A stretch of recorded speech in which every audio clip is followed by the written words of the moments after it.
सतगुरु चरण को करूँ सो प्रेम प्रणाम। अशुभ हरन मंगल करन श्री देवचंद्र जी नाम। प्रथम लागो दोई चरण को धनिए ना छुड़ाइयो खिन्न। लाख तले लालेड़िया मेरे जीव के यही जीवन। प्रणाम जी, प्रेम प्रणाम जी। तो हमारा आज का जो टॉपिक है, जो शीर्षक है, वो क्या है कि क्या श्याम बाबा कृष्ण के अवतार हैं। तो ये टॉपिक है। तो थोड़ा सा हम प्रकाश डालेंगे उनके हिस्ट्री में ना, श्याम बाबा की जो हिस्ट्री है। तो कौन थे वो? जो भीम थे ना, भीम के पौत्र थे। मतलब भीम और हिडम्बा जो राक्षसी जाति की थी, तो उनके पुत्र थे घटोत्कच, और घटोत्कच के पुत्र थे बड़बड़िक। उनकी माता का नाम था मौलवी। जो ना मूल राक्षस है ना, उनकी बेटी थी। मूल राक्षस जिसका वध करके कृष्ण का नाम पड़ा मुरारी, कि मूल राक्षस को मारने वाले हो गए ना मुरारी। तो हाँ, तो क्लियर है।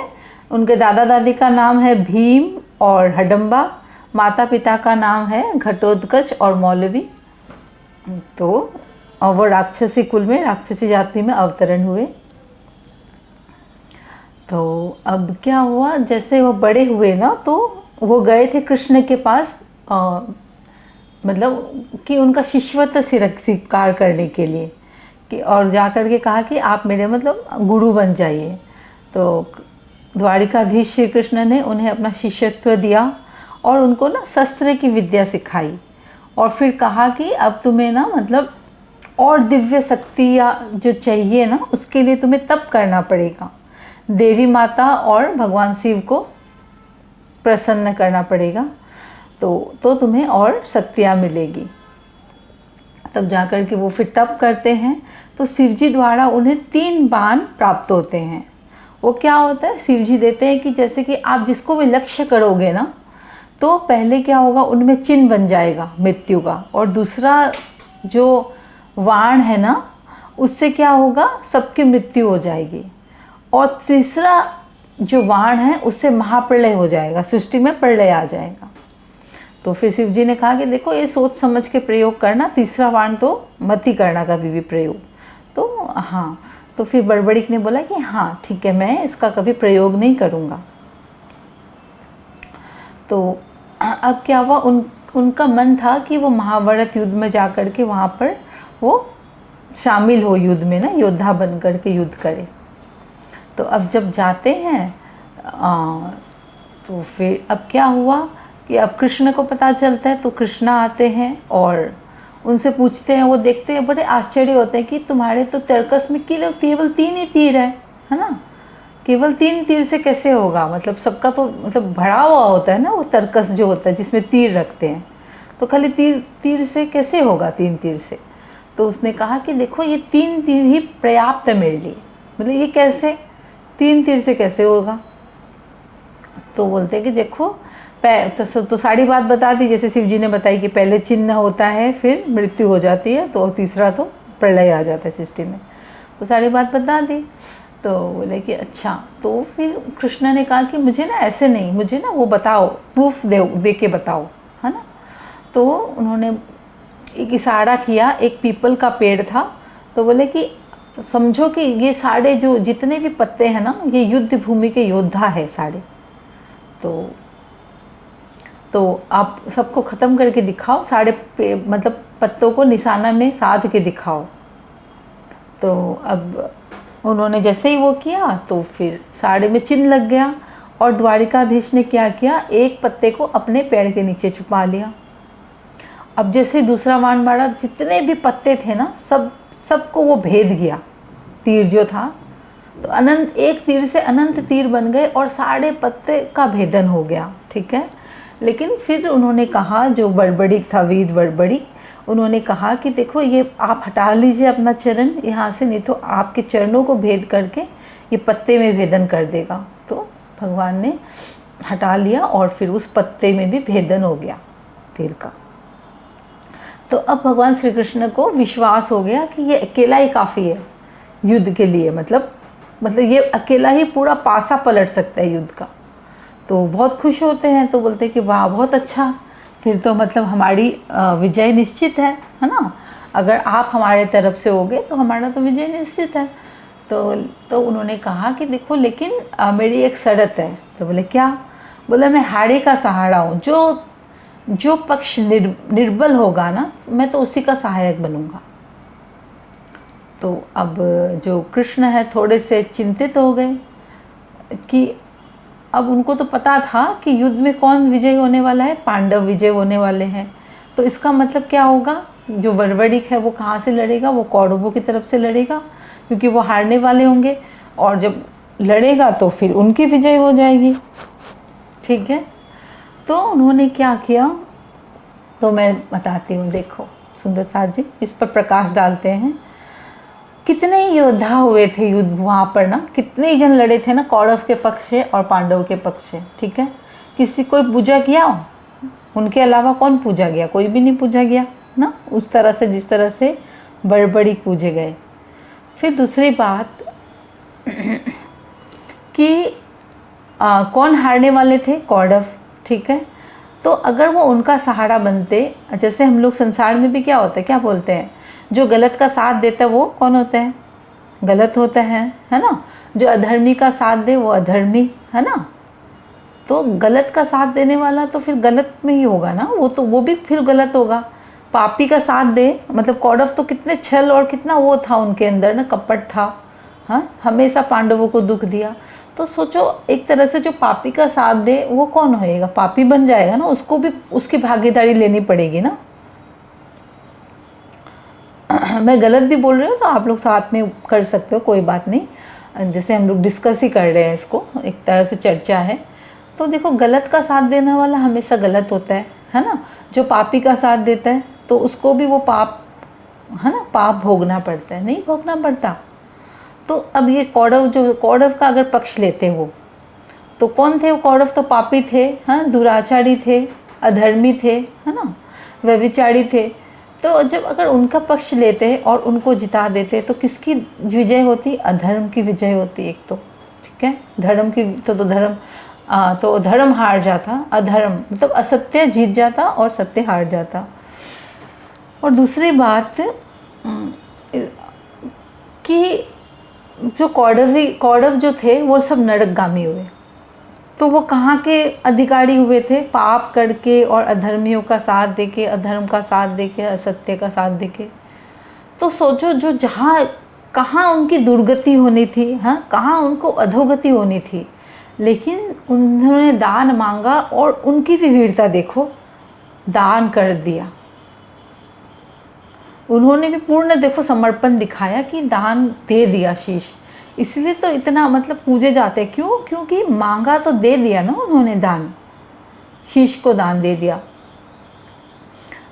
इस तरह से समझो कि क्या हुआ था, एक बार जो थी ना द्रौपदी जो थी, एक बार श्री कृष्ण को लग जाता है, उनके ना उंगली से खून आता है, तो वो अपना साड़ी का फाड़ के टुकड़ा उनको ना बांध देती है। लेकिन तब कृष्ण बोलते हैं देखो समय आने पर ना मैं इसको अनंत गुना लौटाऊंगा। तो क्या होता है, साड़ी का ढेर लगा देते हैं। बल्कि एक कवि क्या बोलता है, नाड़ी विच साड़ी है क्या, साड़ी विच नाड़ी है, नाड़ी है कि साड़ी है कि साड़ी है कि नाड़ी है। जो दुशासन जिसके अंदर 10,000 हाथियों का बल था, लेकिन खींच खींच के थक जाता है और उन साड़ियों के ढेर में ही गिर जाता है वो, लेकिन वो उनको नहीं कर पाया ना, निर्वस्त्र। तो इसी तरह से जो बड़बड़िक थे उन्होंने शीश का दान देख करके आज वो अमर हो गए, पूजनीय हो गए ना, सबके बीच में वंदनीय हो गए, सब जगह उनकी जय जयकार होती है। तो जब हम उन पर समर्पित होते हैं ना, तो वो हजारों गुना कर लौटाते हैं उस चीज़ को। वो किसी का रहने नहीं देते। आज हम भी तो संसार में कोई हमें 500 रुपये देता है तो उसके बदले हम भी कम से कम उतना तो देते हैं, लेकिन वो कौन है सोचो, उसकी मुट्ठी बड़ी है। जैसे कि एक उदाहरण से, जैसे कि हम एक बच्चा था, वो एक टॉफ़ी के दुकान में गया, तो उसको ना प्यार आया उस दुकानदार को, तो उन्होंने कहा कि तुम्हारा जितना मन हो ना तुम उतनी टॉफ़ी ले लो इसमें से, ठीक है। तो अब फिर वो उसने नहीं लिया टॉफ़ी, उन्होंने कहा कि अंकल आप दे दो।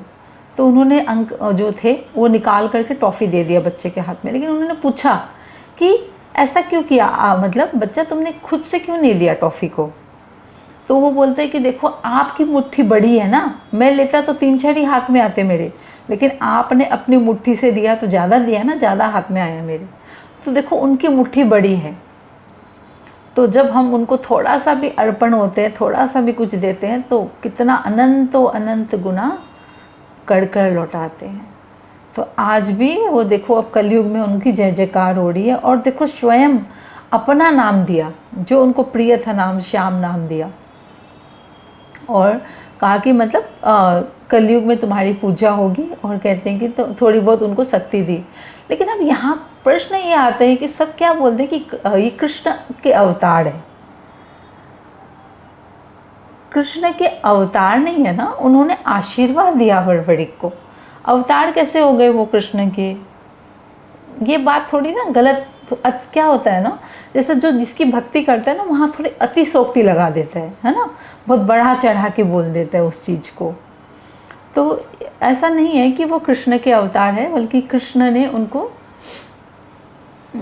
अपनी शक्ति प्रदान करी, ठीक है। लेकिन जैसे कि कोई भी किसी को अगर शक्ति प्रदान कर देता है तो उसके पास क्या शक्ति रह नहीं जाती, रहती है ना, तो ही तो देते हैं। बल्कि देने से, ऐसे हम लोग संसार में भी बोलते हैं, जब हम लोग कोई चीज़ देते हैं तो वो बढ़ता है, कम नहीं होता। तो यहाँ पर ये चीज़ थोड़ी सी अतिशोक्ति है, थोड़ा सा गलत है कि वो कृष्ण के अवतार थे। हाँ, उन्होंने अपना नाम दिया था, ठीक है, ये बात सही है, एकदम गलत नहीं है। और शक्ति से भी नवाजा और कहा कि कलयुग में पूजा होगी, ये बात बिल्कुल सही है। लेकिन यहाँ पर ये थोड़ी सी ना कि कलयुग के अवतार है और कृष्ण के अवतार है, वे नहीं, कृष्ण के अवतार नहीं है वो, बल्कि तो वही है ना। तो हाँ, लेकिन हाँ वीर है वो बहुत, क्योंकि देखो दान मांगा, दान कर दिया। और ऐसे क्या कहते हैं कि शीश का दान करना मतलब क्या होता है, अहम का दान करना, बल्कि अहम ही सबसे बड़ा होता है बाधक। जो हम लोग के आत्म साक्षात्कार होता है ना, तो उसमें हमारा अहम ही सबसे ज़्यादा बड़ा शत्रु होता है। तो शीश देना, ऐसे भी एक आता है कि पहले दाता हम भये, जो गुरु को दीनो शीश, पीछे दाता गुरु भये, सब कुछ दियो बख्शीश। कि ये अहम की ही, मतलब अहम को ही समर्पण करना मुश्किल होता है, मतलब अहम की बलि देना ही मुश्किल होता है सबसे ज़्यादा। देखो कोई दान करता है तो क्या होता है, अहम ज़्यादा आता है ना, नहीं कि मैंने कर दिया तो क्या हुआ, अहम का पोषण हुआ। हाँ, जब हम व्रत करते हैं तो ये अहम का ही पोषण होता है ना, कि मैंने व्रत कर लिया, हाँ मैंने ये अनुष्ठान कर लिया, मैं तीर्थ कर लिया, तो ये क्या हुआ, ये मैं का पोषण हुआ। मतलब इसमें मैं को पानी मिल गया, और मैं जो है जिस मैं खुदी को मिटाना था वो और बढ़ चढ़ के और ज़्यादा उसने अपना सिर ऊंचा कर लिया मैंने। और वहीं बड़बड़िक ने जब अपने आप को पूर्ण समर्पण किया, हाँ शीश दे दिया, मतलब क्या होता है, मैं खुदी को दे दिया। कहते हैं कि मिटा दे अपनी हस्ती को जो कुछ मर्दवा चाहता हो, क्योंकि गुले मतलब दाना खाक में मिलके ही गुले गुलजार होता है। तो आज उन्होंने अपने मैं खुदी को मिटाया, अपने शीश को दिया, तब तो इस तरह से पूजे जा रहे हैं, इस तरह से सर्वत्र उनकी जय जयकार हो रही है, क्योंकि वो कृष्ण पर समर्पित हुए ना। तो उसी तरह से देखो हमारा भी तो जीवन जा रहा है ना, आज संसार में ऐसे ही तो जा रहा है व्यर्थ का जीवन। तो क्यों ना हम भी उनसे कुछ सीख लें, क्योंकि महापुरुषों से हमेशा सीख लेनी चाहिए। उनका चित्र का पूजा नहीं होता, उनके चरित्र का पूजा होता है। कि जैसे राम है तो रामायण पढ़ के उनके चरित्र जो है ना उसी को हृदय में धारण करना होता है। ऐसे ही ये जो वरवड़िक का है ना, ये चरित्र की पूजा है। चित्र की पूजा करने से नहीं होता, चरित्र की पूजा ही विशेष होता है कि उनके अंदर क्या क्या गुण था जो हम अपने अंदर धारण कर सकते हैं। तो इसी तरह से महाबली जो है कौन थे, एक राजा बलि, तो कितने दानवीर थे कि अपने आप को समर्पित कर दिया ना, कि पहले चरण में देखो सारा नीचे का लोग नाप लिया, दूसरे चरण में ऊपर के सारे लोग नाप लिए, लेकिन तीसरा चरण फिर उन्होंने कहा वामन भगवान ने कि कहाँ रखूँ मैं, तो उन्होंने कहा कि अभी तक आपने धन को नापा है, धन है ना, धन को नापा है, लेकिन धन वाले को नहीं नापा ना, तो मैं तो अलग हूँ ना धन से, तो ये तीसरा जो चरण है आप मेरे शीश पर रखिए। और क्या उनका घाटा हुआ, फिर सब कुछ अगर कृष्ण को दे दिया उन्होंने, तो उनको क्या बनना पड़ा, उनका द्वारपाल बनना पड़ा। बोलते हैं आज भी सूतल लोक में वो उनके द्वारपाल है। और बोलते हैं कि अगले बार जब ये जो मनमंत्र है, इसके बाद जो मनमंत्र होगा ना, एक हर मनमंत्र में क्या होता है, इंद्र चेंज होता है। जैसे कि हमारे यहाँ होता है ना, जैसे प्राइम मिनिस्टर जो होते हैं वो चेंज होते हैं, तो ऐसे ही हर मनमंत्र में इंद्र चेंज होता है। और जो उस गद्दी में बैठता है ना, जैसे इंद्रासन में, तो वो इंद्र कहलाता है। तो ये नाम नहीं होता, जैसे कि अब मोदी है, वो वहाँ पर बैठे हैं तो वो प्राइम मिनिस्टर है, उसके जगह और कोई बैठेगा तो उसका नाम वो भी प्राइम मिनिस्टर होगा। ऐसे ही अभी जो प्रेजेंट जो इंद्र है उनका नाम है पुरंदर, लेकिन इसके बाद वाला जो मनमंत्र होगा ना, उसमें जो वो आसन में बैठेंगे वो कौन होगा, राजा बलि। तो क्या बताओ, नुकसान होता है, उनको देने से अनंत अनंत गुना हमें मिलता है। तो जो देखो ये हमारा जीवन तो देखो जाड़ है ना, और देखो यहाँ पर संसार में देखो आप जो बड़े होते हैं, जिन्होंने पूरा जीवन संसार को दिया है ना, घर गृहस्थी में लगाया, हाँ, केवल संसार ही संसार को बिचारा, देखो अंत में वो कितना दुख पाते हैं, कितना तकलीफ़ में रहते हैं, हाँ, कि मुझे कोई पूछता नहीं है, मुझे कोई करता नहीं है। लेकिन इसके विपरीत भक्तों का जीवन होता है, जो अपना पूरा जीवन भगवान को देते हैं, तो वो ही किसी न किसी रूप में आकर के उनको हर पल हर क्षण संभालते हैं। तेरे चरणों में मर जाए मिट जाए हम, कहीं तो ये मिट्टी ठिकाने लगे। तो देखो जीवन तो जाना ही है, इस जीवन का क्या उपयोगिता अगर कुछ पाया ही नहीं इस मानव तन को पाकर भी। तो इसीलिए जैसे उन्होंने अपना सर्वस्व समर्पण किया और अमर हो गए ना, इसी तरह से हम भी अपना सर्वस्व समर्पण करके, मतलब उतना नहीं हो पाए तो भी तो उनसे प्रेरित हो सकते हैं हम। तो जैसे वो उनका जीवन धन्य धन्य हो गया, और उनके साथ पता ही कितने ही भक्त जो है वो तड़ गए उस कृष्ण नाम से, कृष्ण के सहारे से, कृष्ण के शरणागति से। तो क्यों ना हम भी अपना जीवन इस तरह से सुधार ले, सुंदर बना ले।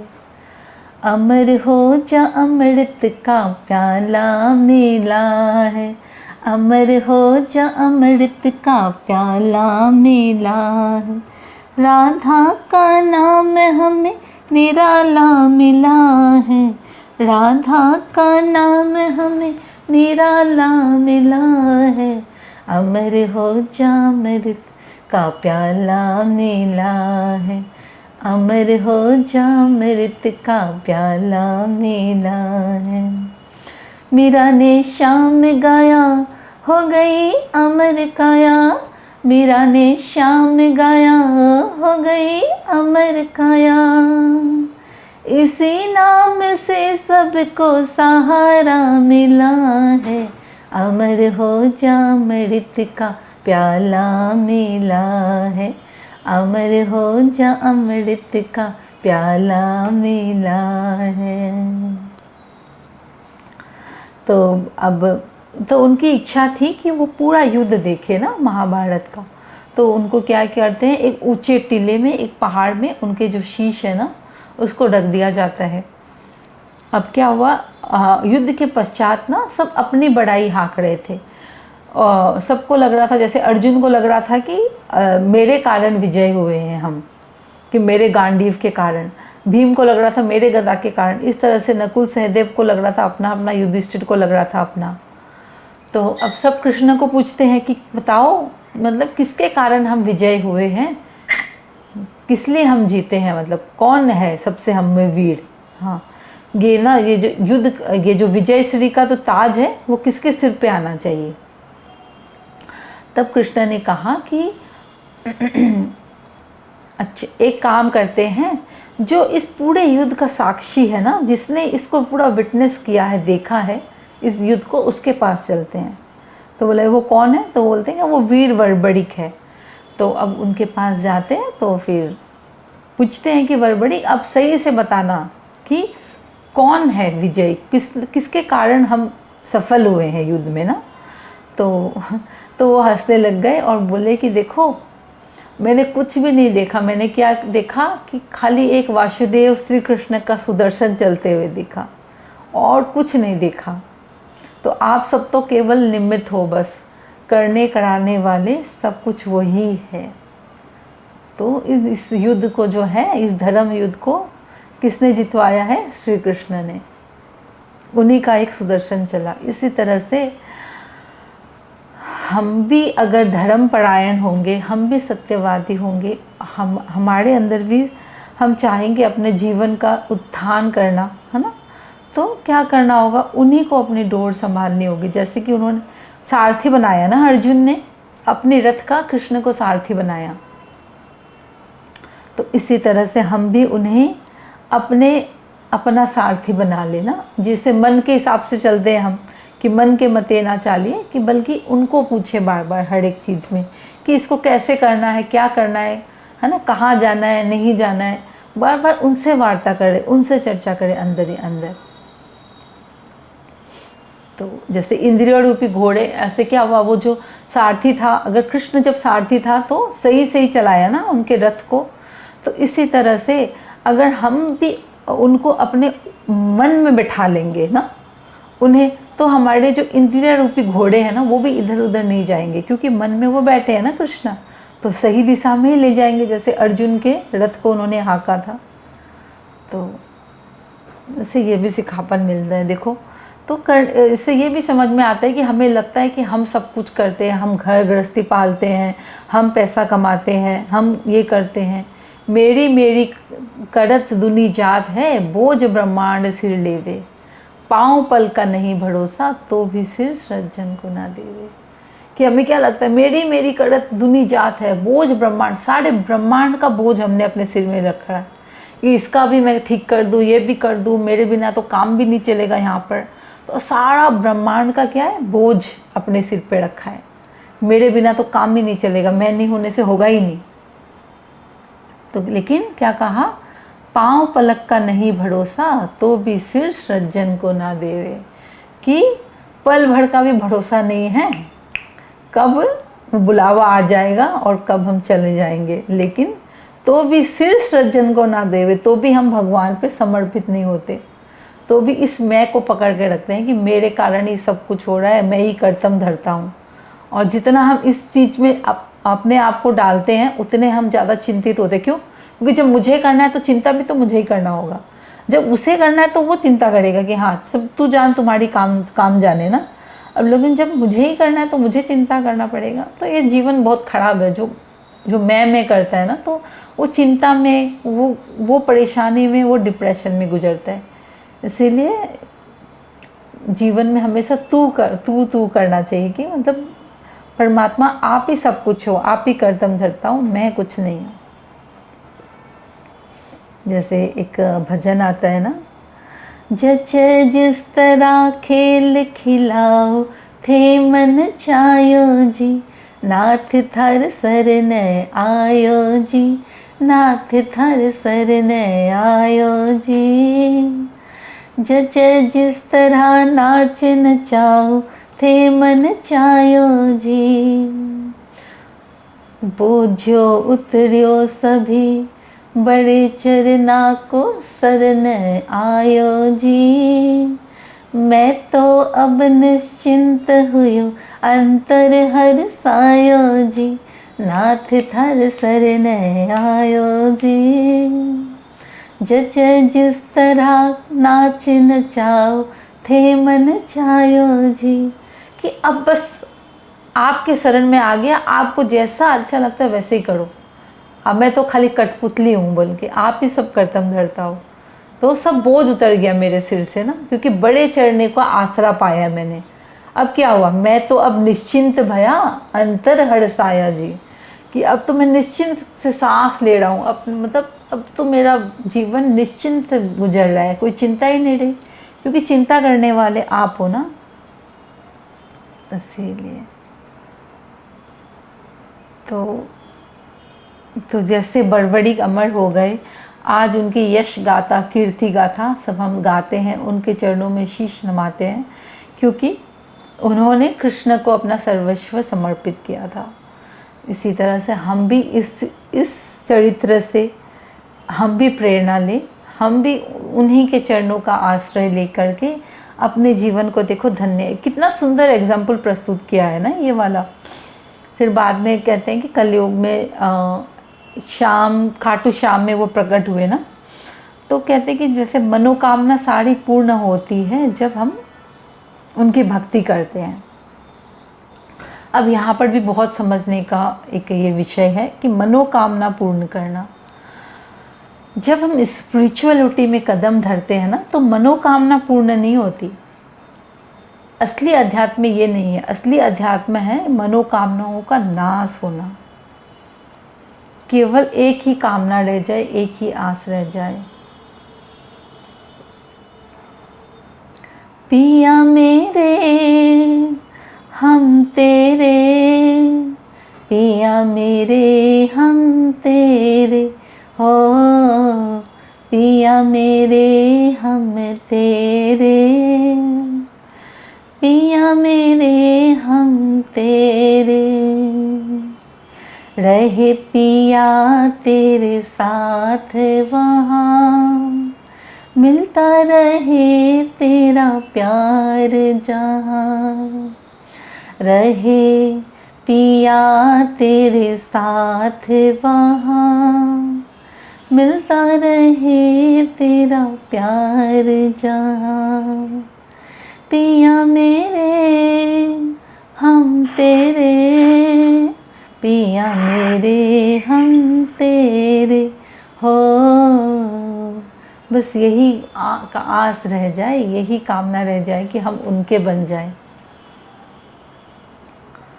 तो देखो मन की कामनाएं क्या है, अनंत है ना। आवश्यकता हमारी पूरी हो सकती है ना, हमारे जो नीड्स है वो पूरे हो सकते हैं, लेकिन वांट्स तो कभी पूरा नहीं हो सकता ना। जब अगर किसी के पास एक घर है तो उसको क्या मन करेगा और बड़ा हो जाए, हाँ, और फार्म हाउस बन जाए, फिर उसका मन करेगा एक नहीं 2 हो जाए, 3 हो जाए, हाँ, सब शहरों में बन जाए, फिर वहाँ पर होगा तो विदेशों में बन जाए। तो ये मन का तो क्या है, ये मन तो अपना ये फैलावा फैलाते जाएगा। तो मन की कामना पूर्ण होने से नहीं होगा, मन की कामना कभी पूर्ण हो ही नहीं सकती। कैसे होगी, क्योंकि एक कामना जैसे हमारी पूरी होती है तो दूसरी कामना आ जाती है मन में ना, अब वो पूरी होती है तो थोड़ा दिन अच्छा लगता है, फिर तीसरी कामना, चौथी कामना। इसलिए मन की तो अनंत कामनाएं हैं। तो कौन सी कामना हम पूर्ति कराएंगे उनके चरणों में जा कर के, बताओ। तो इसमें शांति नहीं होता, बल्कि कहा है क्या, गोधन गज धन और रतन धन खान, जब आवे संतोष धन तब सब धन धूड़ी समान। क्या कहा, गोधन गज धन, गज मतलब होता है हाथी धन, और रतन धन खान की मतलब पहले का ज़माना का है ना, कि पहले आपके पास बहुत सारे मतलब गव्वे हो, आपके पास बहुत सारे हाथी हो, और रतन धन खान और रत्नों का भंडार भरा हो, लेकिन तो भी आपके जीवन में शांति नहीं हो सकता। लेकिन जब आवे संतोष धन, जब आपको संतुष्टि हो जाती है ना, जीवन में तृप्ति आती है, तो सब धन धूड़ी समान, फिर और आपको धन की ज़रूरत नहीं। ये सबसे बड़ा धन है क्या, संतोष। इसीलिए तो कहा ना कबीरदास जी ने, साई इतना दीजिए जामे कुटुंब समाए, मैं खुद भूखा ना रहूं और कोई साध ना भूखा जाए। कि आप उतना ही दो, क्योंकि ज़्यादा जब हम पैसे आता है तो हमारे जीवन में फिर उतना ही भोग आता है, उतना ही भटकाव आता है, उतने ही हम उनके चरणों से दूर हो जाते हैं। बहुत ही मुश्किल होता है। अगर हाँ पहले से भक्ति की हो, पहले से साधना की हो, पहले से जीवन में कुछ वैराग्य हो, पहले से कुछ पहचान हो, तब जाकर के जब धन आता है तो उसका सदुपयोग होता है। लेकिन ये बहुत मुश्किल होता है, क्योंकि उसमें थोड़ा मन सधा होना चाहिए, तो ही जाके थोड़ा सदुपयोग हो पाता है। लेकिन हम देखें दुनिया में आप अपने नज़रों को पसार करके कि कहाँ हो पाता है लोगों से सदुपयोग, नहीं हो पाता। अगर दान भी देते हैं तो क्या होता है, मैं खुद ही आती है ना कि मैंने दान दिया, हाँ नाम चाहिए होता है, तो सब कुछ उसके लिए ही करते हैं फिर।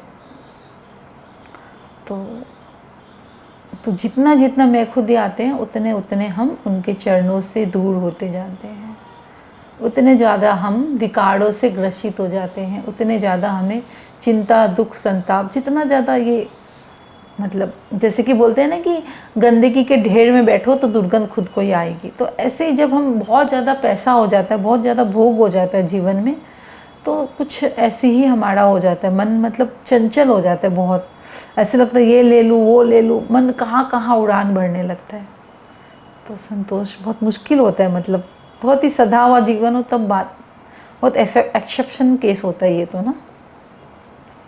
तो इसीलिए हमेशा कहो कि साई इतना दीजिए जहाँ में कुटुंब समाए, मैं खुद भूखा नाड़ हूँ कोई साध ना भूखा जाए।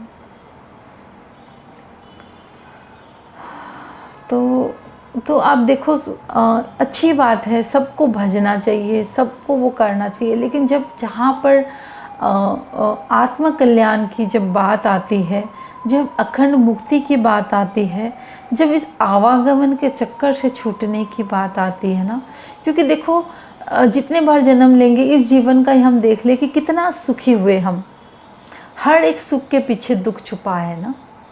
हमें लगता है कि ये चीज़ मिल जाएगी तो हम सुखी हो जाएंगे, लेकिन कुछ क्षण का ही वो सुख होता है, फिर दुख। आज देखो, आज तो बहुत ज़्यादा ही ये चीज़ देखने को मिल रही है कि जितना जितना माया का विस्तार हो रहा है उतने उतने ज़्यादा लोग दुखी हो रहे हैं। जितना ज़्यादा धन संग्रह कर रहे हैं, मेटेरियलिस्टिक बन रहे हैं, जितना ज़्यादा अपने आप को बिखेर रहे हैं ना कि हाँ हर मैचिंग का शूज़ होना चाहिए, ये होना चाहिए मैचिंग का, इतनी सारी घड़ियाँ होनी चाहिए, इतने सारे अलग अलग तरह के कपड़े होने चाहिए, वेस्टर्न भी चाहिए तो इंडियन भी चाहिए, तो इंडो वेस्टर्न भी चाहिए, तो ऐसा भी चाहिए, पता नहीं कैसा कैसा। आजकल तो बहुत ही मतलब हर एक चीज़ में अलग अलग थीम चाहिए। फिर गुजराती कुछ है तो गुजराती थीम, पंजाबी तो पंजाबी, कितना ज़्यादा हो गया है ना। शादी कोई शादी होती है तो मैं तो देखती हूँ 6 महीना पहले से तैयारी करने लग जाते हैं लोग। हाँ इसमें ये वाला थीम है तो उसमें वो वाला थीम है। तो माइंड को कहाँ एंगेज करके रखते हैं हम। जिस मन को परमात्मा के चरणों में लगाना था उसको कहाँ कहाँ भटकाते हैं। ये थीम है किटी पार्टी में, आज ऐसे बर्थडे में थीम है तो वो पहन के जाना है, तो पूरा दिन उसी में लगा देते हैं। चलो उस मॉल में ढूंढ लेते हैं उस कपड़े को, उधर ढूंढते हैं वहाँ मिलेगा। देखो हमारा जीवन कहाँ जा रहा है, कहाँ। ये जो समय था कितना महत्वपूर्ण है हमारा ये समय, लेकिन केवल दूसरे को रिझाने के लिए, दूसरे को दिखाने के लिए कि मतलब बहुत ही ये ना वो दुखदायी जीवन है दूसरे के लिए। बल्कि अपने प्रिय, जैसे गोपियाँ थी ना, वो सब कुछ कृष्ण के लिए करती थी, तो वही जीवन सुखदायी है। अब दूसरे को क्या ही स्टैंडर्ड दिखाना है, बल्कि क्या कहा है सबने, जो बुद्धिजीवी थे उन्होंने कहा है simple living and high thinking. लेकिन खास करके हम मारवाड़ी लोगों का तो जीवन पूरा ही विपरीत जा रहा है। हमें पता ही नहीं क्या स्टैंडर्ड दिखाना है किसी को। तो ऊपर से हम हंसते हैं, ऊपर से अपना स्टैंडर्ड दिखाते हैं, अपना लेवल दिखाते हैं, क्लास दिखाते हैं, लेकिन अंदर से कितना चिंता है। पैसे कम भी होंगे लेकिन अपने बच्चे को सबसे ज़्यादा जो महंगा वाला स्कूल है ना, जहाँ पर सबसे ज़्यादा फीस लगती है, वहाँ पर भेजेंगे और फिर सारे दिन चिंता करेंगे कि इतना महंगा है ना। तो थोड़े में ही कहा घना क्योंकि मैं भी तो वही हूँ ना, मैं भी तो उसी, तो मुझे पता है ना, मैं भी तो इसी जीवन की यही संसार में रहती करती हूँ। तो फिर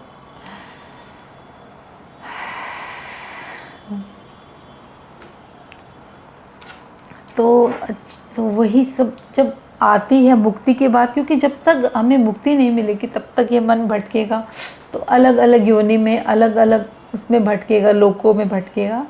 इसीलिए देखो जीवन का जो सार तत्व है वो ये है, मानव तन का सार यही, भज मन कृष्ण मुरार, बिना भजन भगवान के तेरा जीवन है बेकार। दिवस गवाए खाए के, रैन गवाए सोए, हीरा जन्म अनमोल था, कौड़ी बदले जाए। अभी पहले भी अभी थोड़ा बताया ना मैंने कि जैसे अगर जो बड़े लोग हैं हमारे जीवन में, जिसने पूरी ज़िंदगी संसार में ही रहा, तो संसार में ही निभाया जिसने, तो उन्होंने तो अच्छा ही काम किया, तो वो सुखी क्यों नहीं है फिर अपने जीवन के अंतिम पड़ाव में? क्यों उनको लगता है कि देखो व्यर्थ ही किया सब कुछ, बच्चों का किया, तो वो अपने में मगन है, ना पूछते हैं ना करते हैं। और जो साथ के होते हैं, जैसे कि बुढ़ापे में ज़्यादा ज़रूरत होता है ना कोई भी साथ का, तो जो मित्रगण है वो भी चले जाते हैं छोड़ के, या फिर उनको भी रोग सता लेते हैं तो आपस में मिल नहीं सकते। या फिर जो पति या पत्नी है जिसके साथ गठ जोड़ा बांधा, तो जवानी में तो साथ, लेकिन बुढ़ापे में क्या होता है, कोई ना कोई एक जन चला जाता है ना, क्योंकि होता है ना एक साथ में तो जा नहीं सकते, तो कोई ना कोई एक जन पहले जाता है, तो क्या हुआ उस समय फिर अकेला जीवन काटना पड़ता है। तो फिर उस समय चिंता, द्वंद्व, शोक, ऐसे लगता है कि किस लिए जीवन, क्या किया, पूरा जीवन में ना कुछ पाया नहीं, खो दिया पूरा जीवन को। तो सुंदर साथ जी, इसीलिए मैं प्रार्थना करती हूँ कि ये इस तरह से ये जो दुखद अंत है ये हमारे जीवन का ना हो। तो क्या कहा, लाइफ इज़ लर्निंग ना, तो दूसरे को देखकर ही सीख जाओ। अब हम खुद गड्ढे में गिरेंगे तो क्या समझ लेंगे, क्या दूसरे को देख लो कि कैसे गड्ढे में गिरे हैं और फिर अपने जीवन का कल्याण कर लो।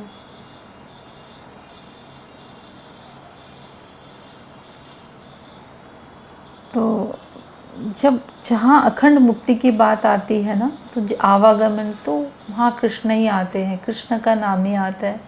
इसलिए तो देखो शंकराचार्य जी किस कौन थे, वो भगवान शंकर के अवतार थे। लेकिन क्या कहा, जब मुक्ति की बात आई, जब आवागमन से छूटने की बात आई, तो वो कहते हैं भज गोविंदम, भज गोविंदम, गोविंदम भज मूढ़मते, भज गोविंदम, भज गोविंदम, गोविंदम भज मूढ़मते।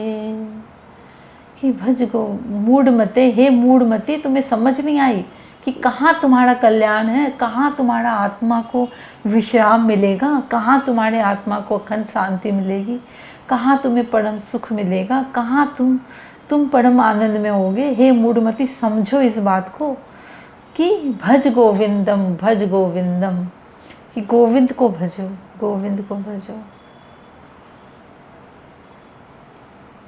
तो आपको धन चाहिए तो आप लक्ष्मी कुबेर की वो कर सकते हो, भक्ति कर सकते हो, है ना। आपको शक्ति चाहिए तो माता शक्ति की, जो पार्वती के जो है ना जितने भी रूप है उनकी, इनकी कर सकते हो। बुद्धि चाहिए तो गणेश की कर सकते हो। तो इस तरह से, लेकिन देखो जब डिपार्टमेंटल स्टोर में जाते हैं ना तो सब कुछ मिल जाता है, अलग अलग जगह भटकना नहीं पड़ता।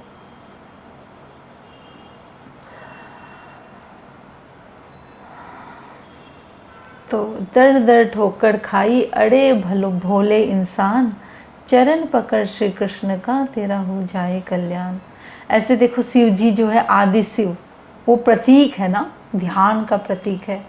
तो वो भी देखो समाधि में, कैलाश में, हाँ पर्वत में, खुले में देखो दिगंबर होकर के ध्यान में लीन है।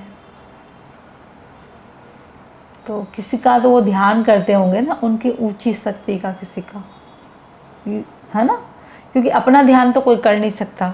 हाँ, तो उनसे ऊंचा कोई है जो शक्ति में, जो भी है बल में, है ना, हर एक तरह से जो उनसे श्रेष्ठ है, जो उनके ईष्ट है, तो उन्हीं का ध्यान करते हैं ना। तो और अच्छे से आप ये बात समझोगे जब आप महेश तंत्र पढ़ोगे।